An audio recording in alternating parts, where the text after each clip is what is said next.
Why, hello and welcome everybody. It is Pohx again. So I think in the previous video of Path of Exile the other day I released one kind of going over a little bit about the new tree, and I believe maybe my summoner build that I might be playing. I'm kind of torn between two builds right now.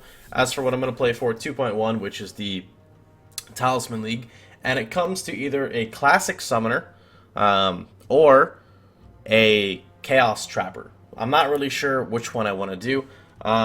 But I figured, since I know I definitely didn't show you guys my Trapper in the previous one, I'll kind of go ahead and run down that. So let's go ahead and talk about, let's see, I think it is this one. All right.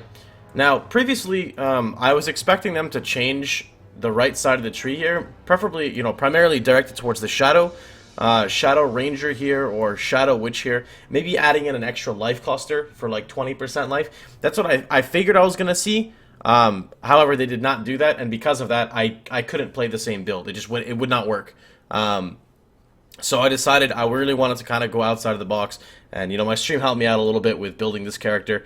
So I figured I'd start and let's talk about it. So this is going to be a Contagion Trapper, or something based around Chaos, specifically because in the new league, they're releasing a bunch of new Chaos-oriented skills, and I haven't done something like that before, so this is new for me. Even though it's a Trapper, it's still completely new. I'm not going to the Templar, I'm not even touching the Witch. So this is a Trapper more based on survivability, although it's not as tanky as most characters.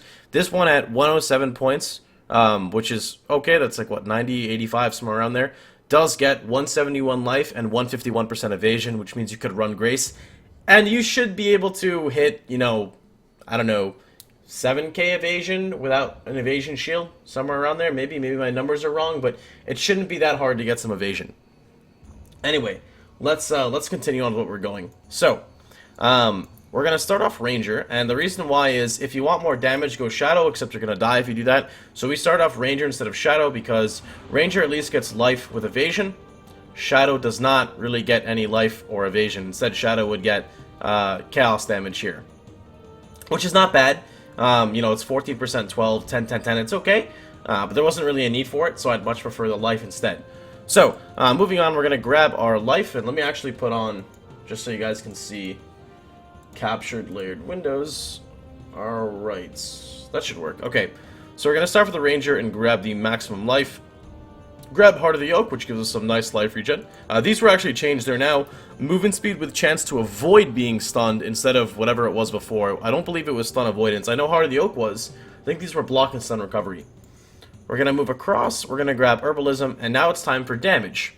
So we're going to move down 1 point, and we get a 14% trap damage node with a 12%. Two 12% with 6% throwing speed.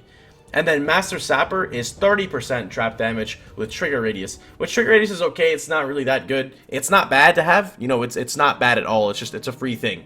It's like getting projectile speed on something that doesn't really matter. It's not like, it's a quality of life bonus, But then right after that, we're actually going to spend 3 points to go down 1, 2, 3, which I know looks really bad. But in here, you can find a 20% damage over time with a 10%, which makes 30. 30 plus 40 is 70. So you're still getting, what, like almost 12%, 11.5% per node in terms of damage effectiveness, but you're also getting 20% skill effect duration, which could be really handy depending on what skill you're using. Contagion, I know, and Wither are all based off duration, so we'll see how that works. Moving across, we're going to grab Herbalism, and we're going to move right up. Now you can path a different way if you want. You could path through here and run like Charisma or something if you choose to. I decided to come up this way and grab Acrobatics. If you want to get phase aggro, more power to you. Right here you have Trap Trigger Radius and Throwing Speed. This cluster is not really necessary. I'm going to go ahead and take it just because of the throwing speed. I feel that with the trap cooldown recovery now built into the game, you can be able to throw a lot more traps, and then since you can throw more traps, you want to be able to throw them out quickly. If I don't like the cluster, I'll just pull out. It's going to take 3 points. It doesn't really take anything, I don't think this poison does anything for me because we're doing chaos. We're going to move up, grab our life cluster, and look at that. We get Clever Construction right away. You don't really need high explosives because you're not using elemental with this build. Chaos is not considered an element. Although if you are going to use Fire Trap, because it'll scale off all the damage over time, you could potentially try this out. It's also just 1 point. It doesn't really matter. And you get trigger radius too. This is all trigger radius too if you want it as well. And these are 10% damage nodes with throwing speed. Cover construction 20%. You've got an optional jewel healer or here, just like an optional jewel is right there as well. Okay, moving on. We're gonna go ahead. Now I wanted to try to connect somehow, like here, to get this, even though I fucking hate Revenge of the Hunted. But I don't even know how I'm gonna get it. Like, literally, Revenge of the Hunted is just in the shittiest spot. If they put it here, it'd be a lot more reasonable. Or if they put it here, or if they put it here. Just not there. Like, literally, no matter what you, I'm pretty sure, like, no matter what fucking build you play, you're spending at least 1 to 2 points to get this shitty spot. Because, like, look where it is. You see that? What is that? A fucking dex node that doesn't connect to anything. So, that dex node connects to a dex node or a dex node. And you know what those dex nodes connect to? Dex nodes and dex nodes. So, I mean, it's in a shitty spot. But, yeah, anyway. So, from there, we can go ahead and jump right in here, grab our life, continue across. I decided to go with the evasion energy shield. You could connect for 2 points and save a point, but I figured for 1 point, you're basically getting nullification, which is evasion and max life now, along with all res. So I'm going to connect down and get Fangs of the Viper, which gives 20% chaos damage, along with some movement speed, into more damage over time with more skill effect duration, damage over time, and then you can connect into coordination, which doesn't do anything, but it gives you casting speed. And then you'll get your 3 life nodes. Now from here, it's your choice on kind of how you want to build. You can decide to come up here and grab Growth and Decay, which is really fucking sick that they put this here, because now you can get life regen on shadows without hating your life. So here is 0.4 plus an additional 1%, and these are 12% damage nodes. So what you might actually be better off doing is picking up this, dropping these two, and actually going into a jewel. That's probably a more efficient routing to take, but that's just there for you guys. Going across, we have Written in Blood, and then moving up to 2, we have the option of Hasty Reconstruction, which this whole spot right here is trap damage, but furthermore it is trap damage with trap cooldown recovery, which you're going to need when you are attaching traps, or the trap support gem to an actual skill, because then it's normally like 3 or 4 seconds. I forgot, it's been a while, but you definitely want to get this for those. You do have an optional chaos wheel here if you want to take it. I don't think it's actually that good. I don't think it's bad. I just don't think it's that good, because these are just 12 nodes, and this is just like a big chaos with chaos like dispels, which doesn't do anything, or chaos speed, and just a little bit of chaos resist. It's okay, it's not bad, but I mean your trap nodes are like 16%, so I'd much rather again just go into jewels instead of picking up this big cluster. Moving down here, we have the same exact approach here, except this one you do get some more chaos res. So this is a 4% with 2 12s, and then a 22% with chaos res. I would prefer this wheel over the top wheel, because at least you're getting more chaos res out of it, and it's 1 point cheaper, I think, right? 1, 2, 3, 4. It's 1 point cheaper than that one. So this is the one I would jump into instead. But moving on, we have Unstable Munitions, which is area of effect with 24% trap damage. Then we have trap damage here, and we have trap trigger radius again. Connect through reflexes, which is not going to be bad because we do want to run Grace. Come down, pick up Profane Chemistry because we're in dire need of life. Skill effect duration, assuming it properly does work with the 2 skills I'm using. Sentinel, just regular strength nodes, and finish up with a Scion Life Wheel, or grab the Scion Life Wheel whenever you choose to, because without it, you're at 122 life. So, you definitely figure out exactly when you decide to pick that up. But that's pretty much going to be the character. I think it does look solid. I might look a little bit and try to play around with this whole part here to see if there's any way I can grab Revenge of the Hunted, because I mean, I need life. I want to hit like 200%, but I just don't know. 1, 2. 1, 2, 3.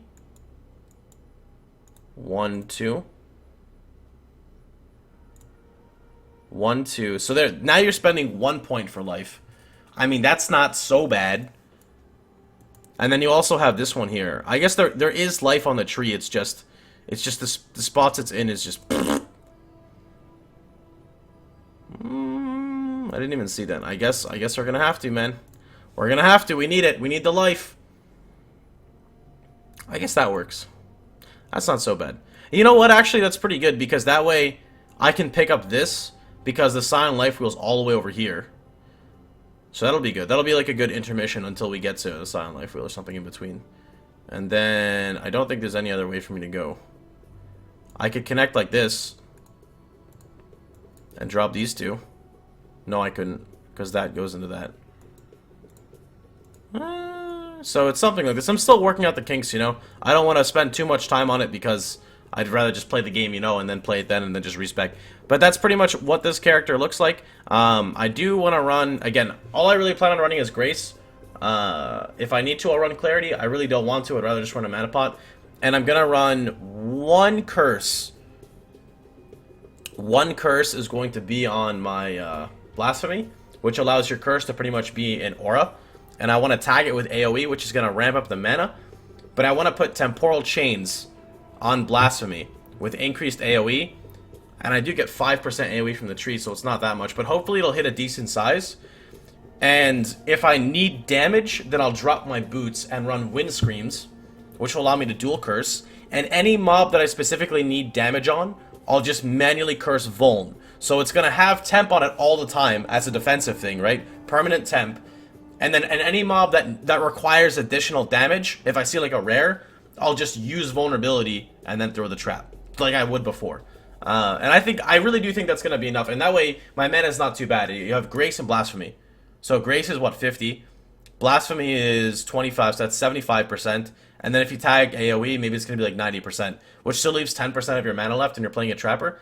I mean, I could see it working. If not, again, you've got Aura Reservation here, 1 point. That's 4% already off for 1 point. That's really good. Then you've got Reduced Mana Reservation here in Charisma. Furthermore, if you don't want to tag AoE, you could spend like 3 points to grab Hexmaster, which gives 20% increased radius of your curses, which should work for the Blasphemy. So that's pretty much going to be the rundown of the character. I can tiny URL this for you guys. Remember, if you want to see the build, you need to have the updated planner. I don't have it on me personally. Go look at the PoE Reddit and search it. It takes you 10 seconds, alright? You know, so you guys can go ahead and check that out if you want to. But just as a reminder, you need to put this in the updated planner or else it's not going to work. Because I didn't say this on my last video, and everybody, not my previous one, like a year ago when I made one like this, and everybody was like, but Mr. Pohx, it's not fucking working, you lied to me. And I'm just like, look man, you gotta go get the updated planner. So, or you could also just wait, like, I don't know, what's today? You could wait like 3 days, and the league's gonna come out anyway. But that's it. So, if you guys liked it, you know, feel free to like, share, and subscribe. Go ahead and tell your friends that I'm stupid. Other than that, that's pretty much gonna be it. As another reminder, I am not gonna be able to play the PoE leagues once they drop, because I did sign a contract previously with some other stuff before the dates came out, so I am kind of locked in as to what I'm going to be streaming. So I'll be streaming Blade and Soul for a couple of days.